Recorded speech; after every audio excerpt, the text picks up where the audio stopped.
Amapiano, in terms of what makes it what it is, obviously, for any genre, as a musician, like any field, when you get into it, it's important to understand the language of it, right? So I was very intentional in learning, most of the time when I'm in studio, especially when I came back home, I would always listen, always taking notes, always taking mental notes. So, for example, Amapiano, what makes it to be, it's definitely the groove, right? Which is the beat and the log drum, right? So while I was learning, and it was very important because the technicality of what goes on behind the music, it's the producer who understands it, right? And even as a vocalist, it's very important to understand. You might not be an expert, but it helps. And for me, I was very fascinated by the process. So, which is why if you look at the log drum itself, it never competes. Amapiano sound is very emotional. Why? Because of the log drum. The log drum, which sits obviously between the sub bass and other melodic, counterpoints or counterparts of the music itself, right? And if you look at that, it's very minimal in terms of even the spacing in between. And Amapiano has got a lot of breathing in between, unlike gospel, right? Gospel melodies and gospel melodies and gospel harmonies, they're mostly stacked up, And obviously you look at sometimes the over singing, which comes with, the dynamics of always going high, transposing. Amapiano I had to learn because there was none of that. If anything, I had to learn the different ways of using my vocal cords. So the log drum itself, it's very important in such that obviously as the stems are created and the loops are created and everything is stacked on top of it, that is what brings out the emotions.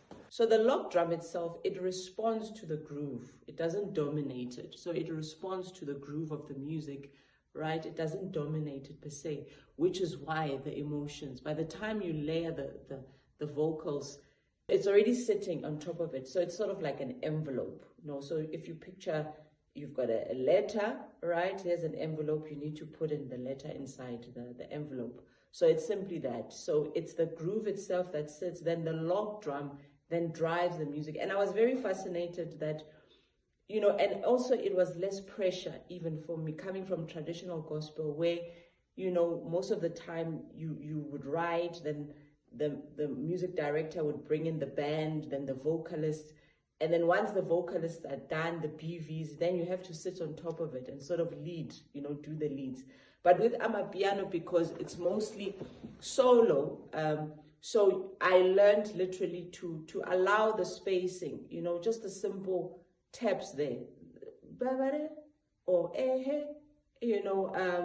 or a simple breathing technique like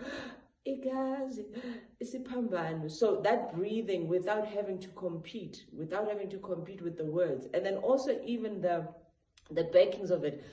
For me, it was not difficult to understand the backings because I listened to a lot of rock, right? Rock gospel. And most of the rock gospel, they don't move a lot with too many backings. It's not soprano, alto, first soprano and tenor, no, and the choirs.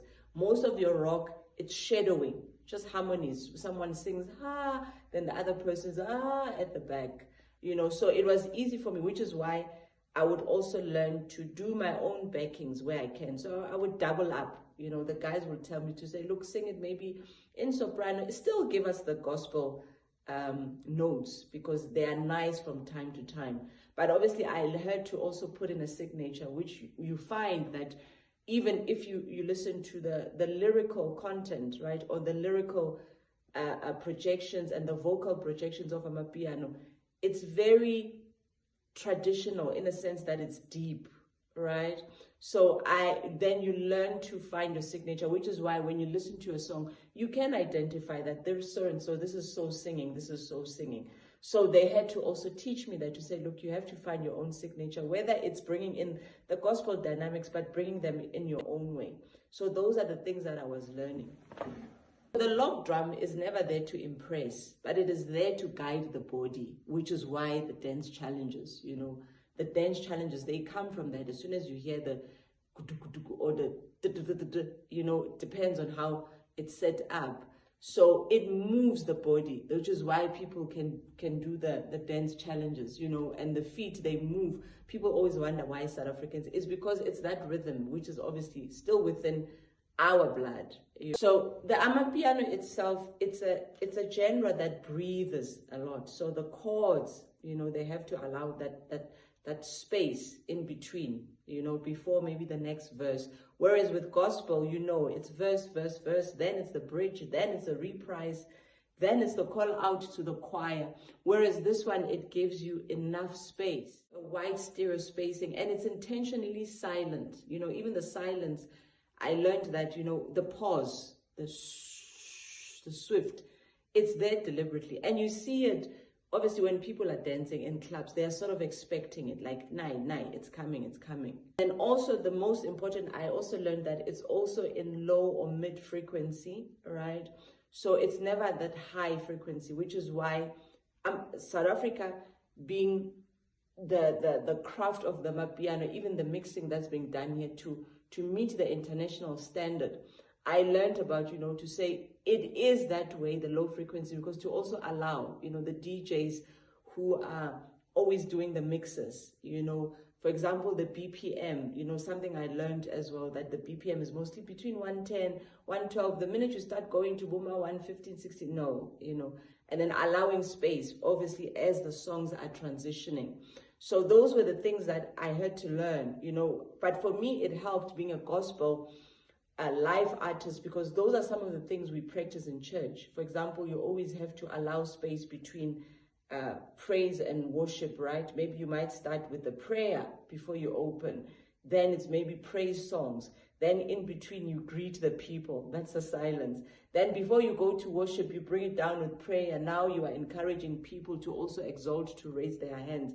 That is the space. So that helped me to understand the technicalities behind it. And I was willing to learn and to apply, but also, not compromising in terms of the gospel message and the gospel feel of it, because I was like, look, we want the Amapiano sound, the log drum, but also let's be cognizant that we want people to praise and to worship where we can, because obviously the song will be brought down in some instances when we are going live or we are performing with the band.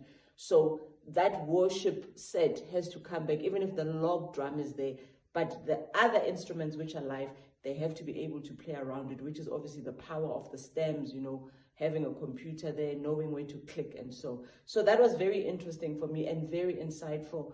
And it was exciting. I was like a child in a sweet shop, every time I hear or someone explains, I'm always excited, because you can never get to a point where you're saying you've learned everything, you master it. No. Also, in the Amapiano, I also learned what was important was what you add is as important as what you remove, right? Or what you remove is as important as what you add. So less is more. I also learned that it's important not to overcrowd the sound, right? So I remember I would go sometimes into studio, then I'll have many words, then I would realize in between the singing that, no, man, it's too much singing, just the verse. There's no breathing space. Then I would always have to scratch out, or maybe some words I would make them shorter, others I would make them longer, phrasing. For example, the sometimes instead of saying ngumnqobi, you'll go ngimnqobi. Sometimes I would obviously go with the long lyrics, or sometimes I would realize that, no, I've cut the lyrics short. Now it's starting to sound like a naked piano song. It has lost its message.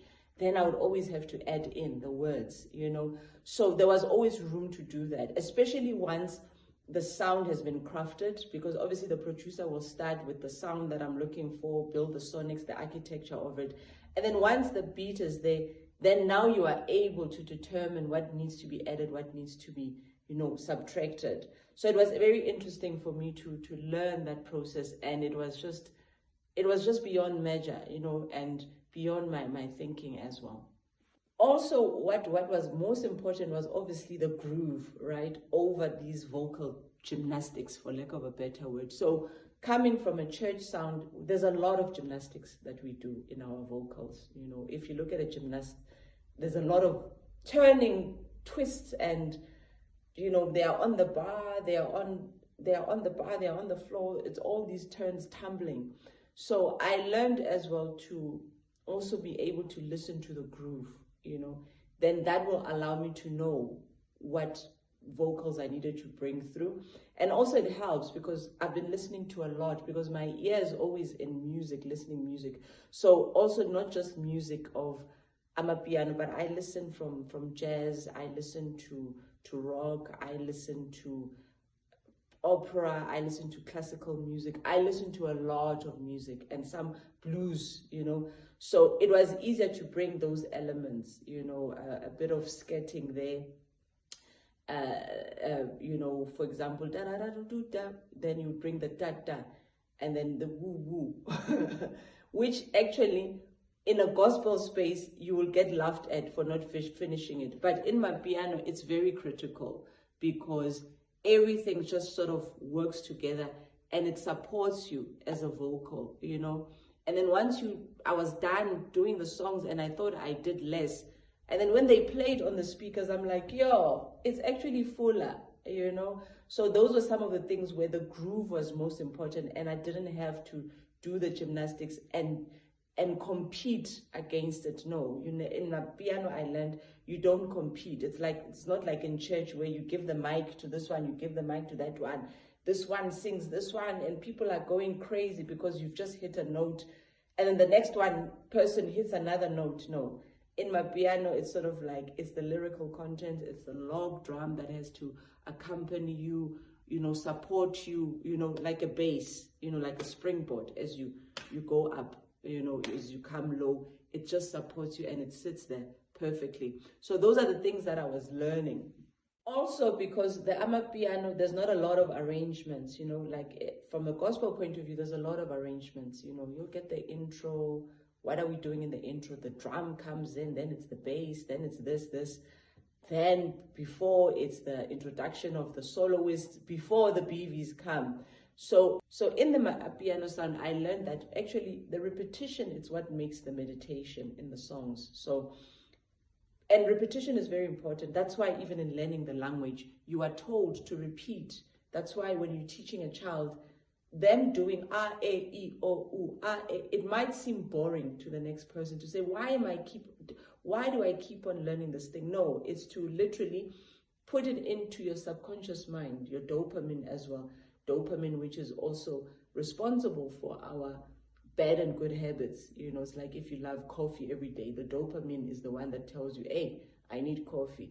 So that repetition is very important because it sort of goes to your frontal lobe brain, and then it's stored in your subconscious. So repetition, I learned that, oh, okay, it's not as if Amapiano is redundant. You know, some songs you can listen to them, people who don't understand the music, the genre, they're like, but everything sounds the same. It's like, no, if you listen very carefully, there are those minute, minor, you know, very refined differences. And if you know the music, you do pick it up. You know, repetition in the Amapiano sound, it's very structural, you know, and it's not just deliberate, but it is what makes the music to be, and the genre, which is why the genre is loved by everyone, because something that is repeated, it's got character. You know, I always tell people that character is a very simple thing. It's 1, 2, 3, 4, 5, A, B, C, D. You can say it in different languages, but it's the same. If they say you're a man of character, woman of character, it means that you're the same. You know, even in your mistakes, in things that you can't do, you're just honest to say, look, I can't, I'm unable to do it. People might not like it, but at least it's the truth, as opposed to doing all these gymnastics. So that's what I learned, that, okay, it's actually structural as well. It's the repetition is deliberate because there has to be repetition of the songs. A person must say, wow, I want to play that again. Wow, I want to play that again. You know, even obviously the timing, we had to also focus on, because radio play will always be 3.3 and a half, anything, all these long songs, they sit on platforms like YouTube, you know, anything 6, 7 minutes to 18, that's a set. So we were always cognizant, you know, as the team, they would build out, always say, guys, we also want radio play, you know, so let's stick to the 3 minutes, let's stick to the 3.5, to the 4 minutes at least, so that the songs are able to plug in above the line, because marketing is where my background is. Then everything below the line, we can start extending. And obviously working with musicians that were also live, with the live experience, it was easier to say, let's build the sound in studio, make it perfect, because in studio you can do different takes. You can do 20, 5, 6 repetition until the best one is chosen, and that's the one that goes on the record. And it's also mixed, you know, it's compressed, it's reverbed, and all these things. That's why you sound different than live. But live, also we had to drop some of the keys, because I didn't need to sing high. We didn't need to sing high with some of the, you know, backings where we had maybe a choir, or maybe I had 1 or 2 people that I invited in. Then it was easier to say, look, use this key in studio. Then when you go live in front of people, then you are able to go at a higher range. So some of the songs, I would write them, or we would produce them at a higher range key, but in studio we would bring it low, right? So that it can accommodate the log drum. Then knowing that when we go live with the band, hey, I'd be able to sing it as the gospel way, as they say, to kill the notes and to do these gymnastics. So I was really, really a student and taking in the information as I listened. I'm like, okay, it makes sense, it makes sense, it makes sense. And that repetition is not actually laziness, you know, in the Amapiano sound, because repetition is the core of it, you know. And for someone who's from a gospel background point of view, they might view it that as, you know, why would you repeat? Why won't you improvise and do other things? It's laziness. But no, it's not actually. That's actually what separates this genre from other genres. So it was very important for us to envelope, you know, those type of dynamics, and also to pocket, you know, building the pocket. So you'd find that because the sound I was going for, I would want a song that is Amapiano, and to say, how do we build another pocket that can sort of, you know, transition and slide into the pocket of a worship. So it goes from the log drum, and then it goes maybe to a Caribbean sound. It goes back to a jazzy sound. It goes back maybe to an Afro soul sound. So the same song, we were able to build, you know, like the worship set. So we would always imagine to say, picture this if you were ministering at a concert, you were ministering at a festival, you were ministering at a church. How would you bring it down, you know, from people jumping and being high and to the log drum, and then slowly transitioning it. So we had to build those things, and that's where now the keyboards, the pads would come in, the air breathing would come in, you know, a small saxophone would also come in, a pure piano will also come in. So I was cognizant of those things, because at least I'm stronger in that sound. So I was able to say, no guys, don't give me that, pull that, especially where we are now dropping the BPM. We wanted into worship. So I'm excited actually to minister with the songs, both at that level, at high tempo BPM, at a high tempo beat, groove, and then see how we're transitioning. Because I think out there are people who do Amapiano, but you don't see a lot of that in church, you know. So it would be great to actually set the tone, you know, allowing also other people who are interested in the genre to enter. We sometimes are afraid to enter this genre because we find it so technical, or such a lazy sound, or maybe it's intimidating because of the controversy that it has, you know, to say it's not a church sound, you are bringing in spirits, you are bringing in demons, you are bringing all that language. So I'm trying to say, look, using myself as a guinea pig, as a pioneer trailblazer into it, I'm willing, especially because of the maturity that I have, because some of the backlash, you know, that will come, I think I'm more seasoned and stable for it, to allow anyone, even a young person who says, I want this genre, but how? Then let there be what? A footprint. Let there be a blueprint for someone to refer to. So that is part of the teaching of this. So the kingdom sound deserves understanding before expression. So that was very important for me, you know, even the texture, the layering. to say what texture, are we going to go for, which is why some of the low range, of the singing that's been used, or a bit of roughness there and there, a bit of lazy singing as well, because it's part of it, a bit of like that R&B soul that comes out, a bit of jazzy as well, but also a bit of traditional African layering in texture. It also came through, as said, there's a lot of ubuthakazelo, there was a lot of that, which if one person looks at it, it's like, where that sound comes from, it's like, for example, if you hear the sound, if you bring in the sound of boo, where that sound comes from, even as a jazz singer, to say that sound it comes from ubungoma, obviously, right? But obviously you are sort of careful to say how you don't over-express that element, but you bring in the touch of it just to get that note, that key. So I was cognizant of all those things, and as they were, would tell me to say, repeat that, I'd be in studio in the booth, they would tell me, come listen. And I would listen to it. I'm like, no, it sounds churchy. Okay, let me try this. Then I'll go back to the booth.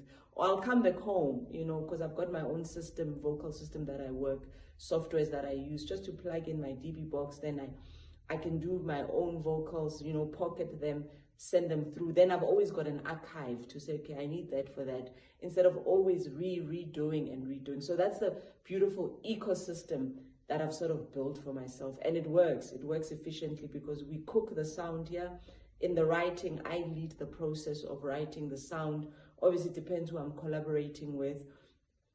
In the case where in Tanzania, obviously, Lawrence played a big part, and then other producers this side, they will also play a big part, So those were the things that I was also, those are the things where I was actually excited to architect, being the architecture at the back. It was very educational for me.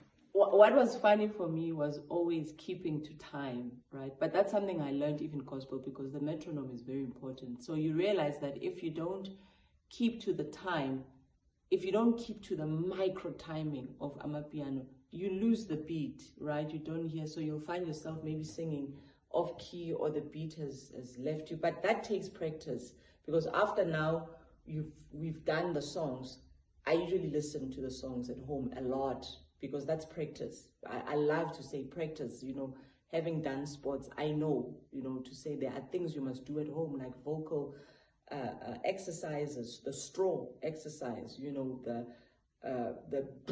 sound. You always have to, do your exercises, do, re, mi, fa, sol, la, ti, do, or just simply the humming, without singing the songs, the words, just to get your lips, to have that little tinkle.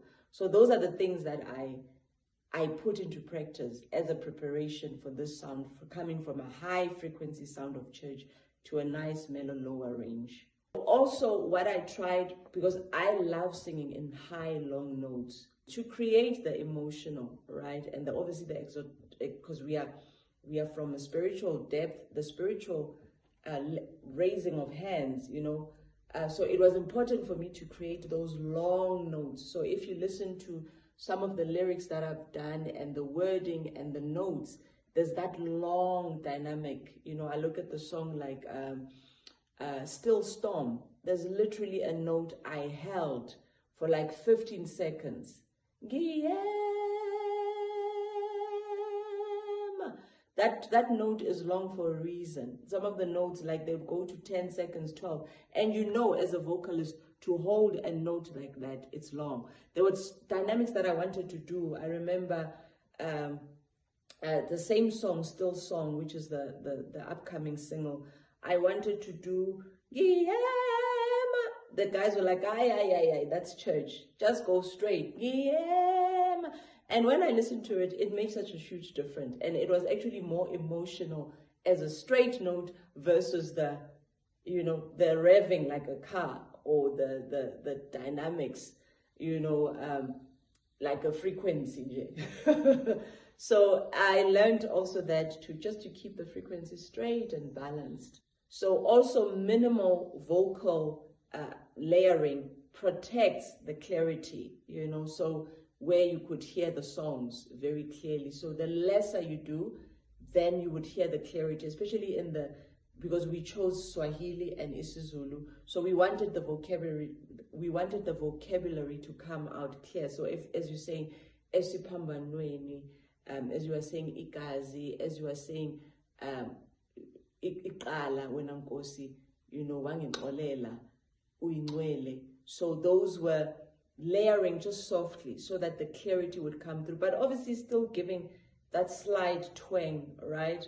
Because there is a lot of it in some of Amapiano sound that you hear. So I tried to apply that deliberately, and the twanging was simply to allow other nations to be able to pick up the language. You know, in traveling, people will always say, oh, I love Zulu, I love your language, I love Amapiano. What does this mean? What does this say? How do you guys say, and they will try it. But obviously, I also thought, look, you want people to learn the easier part. Start with the easier part. They would rather twang the and the because you want them to get the message. Then in that way, it's easier for people to sing, even in church. So if you picture, you know, a full church singing that song, maybe it's now silent. Everyone is just the vocal, just the voices.